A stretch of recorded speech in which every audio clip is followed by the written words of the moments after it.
This Torah class is brought to you by TorahAnytime.com. Yes. Okay, Parshas Seitzei. The Gemara says, Bikesh David la'avoid avodah zara. David HaMelech wanted to serve avodah zara. Why? Because his son Avshalom was running after him to kill him.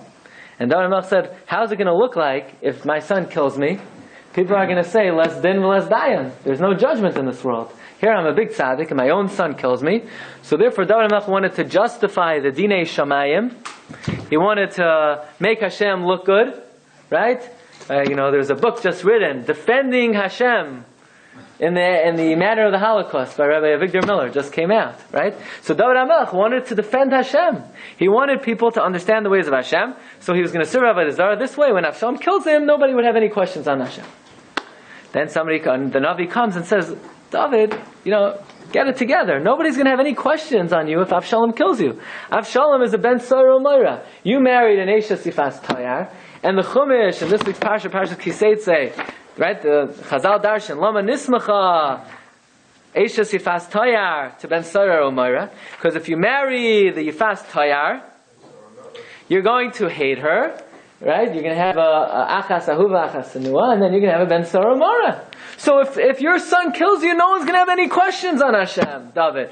No need to serve avodah zara. Now, there's a whole question. Was David actually going to serve avodah zara? Some say he was just going to leave Eretz Yisrael, and someone who lives in Chutz La'aretz, it's like they're serving avodah zara. Fine.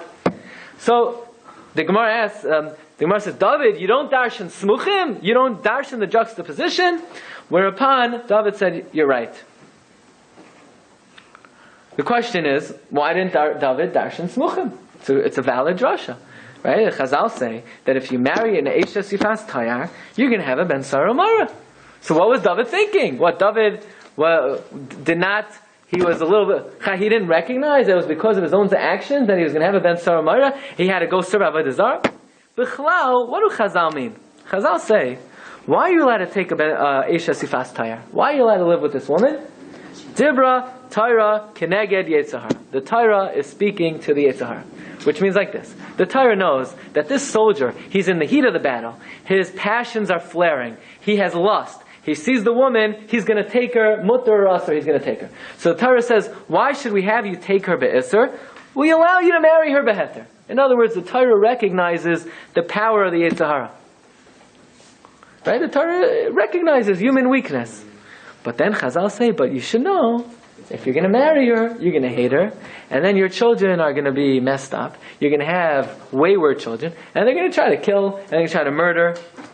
So ask the Chassam Sofer, wait a second, does the Torah recognize human weakness, or does the Torah not recognize human weakness? If the Torah recognizes human weakness, and the Torah says, you see this woman, go live with her, gezun to hate, so then the Torah should say, and if you live with her, you're going to have banim, talmidei chachamim, banim tzadikim, Gedoylei Hadar. Right, the Torah should say that if we recognize human weakness, you should know you're going to have children, they're going to be sitting in the Lishkas Hagazis, they're going to be the Gedoylei Hadar. Because Torah is one of Parag Mitzvahs. Yeah. Why would the Torah say, yeah, marry her, no problem, we understand you, and then say, but don't worry, if you marry her, your life is going to be messed up because your children are going to be hilarious. Don't do me any favors. Yes, so fine. So I'll do it be'isr and I'll have good children.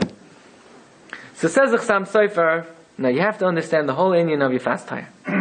There are two types of people. There's one guy, he sees the Yifas Tayar, he can't control himself.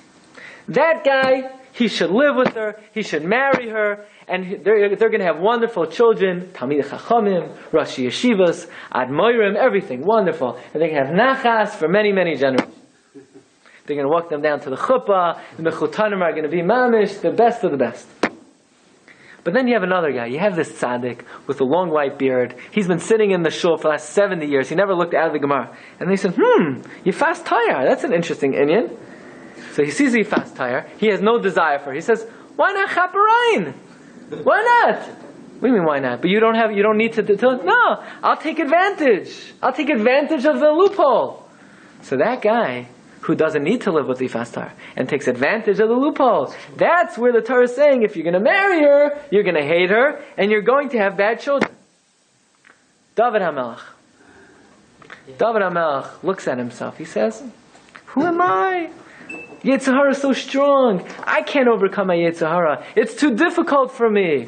So I'm allowed to marry the Yifas Tayar. And if I live with her, what? I'm going to have Banim, Tzadikim, Gedolim. But David has Avshalom. So he says, what's going on? I have Avshalom. If Avshalom tries to kill me, people are going to question the ways of God. So David says, I have to go serve Avodah Zarah. But what David didn't recognize is that he was a much bigger tzaddik than he thought he was. He thought he couldn't control himself. No, David, you didn't need to marry the Yifas Tayar. You were a great tzaddik. You didn't have to do it. For you, the Torah never allowed you to do it. You were just taking advantage of the heter. So for you, that's why you had an Avshalom. Because David HaMelech underestimated his own greatness. He thought he wasn't great enough to overcome the Yisrael. Little did he know, he was the other kind of tzaddik. The tzaddik who doesn't need to live with the Yifas Tayar. The tzaddik that if he does live with the Yifas Tayar, Soifai Liyos Saina, the Soifai Liyos Ben Saramara. So it's not that David HaMelech didn't darshan the Smuchim. David HaMelech felt for him, the Smuchim doesn't apply. The Smuchim, the drasha, is only for the tzaddik. But David HaMelech, I'm not a tzaddik. So what do we see from here? That even it's, now listen to this. David HaMelech so underestimated himself that he couldn't fathom that he's such a big tzaddik that maybe he didn't need to live with the Yifas Tayar. In other words, David HaMelech is thinking, people are going to see the situation. They're going to see Avshalom running after me. They're not going to have any idea why, so I have to go serve Avodah Zarah. David, maybe you're big enough tzaddik that you didn't have to live with the Yifas Tayar. Didn't cross his head. Didn't cross his head. So you see from here that if even David HaMelech underestimated his own potential, I guarantee you, if David HaMelech underestimated his own potential, then every single one of us is underestimating how great we could be. Because if David HaMelech didn't recognize how great he was, you could be guaranteed that every single one of us, right now, really we could be a lot greater than we are, and we don't even fathom how great we could be. If even David, it didn't cross his mind, there are probably things that we could be doing that we're thinking, you know what, it's too hard. It doesn't even cross our mind. That is a very important lesson of the Yifas Tayar, the Ben Sarah. You've just experienced another Torah class brought to you by TorahAnytime.com.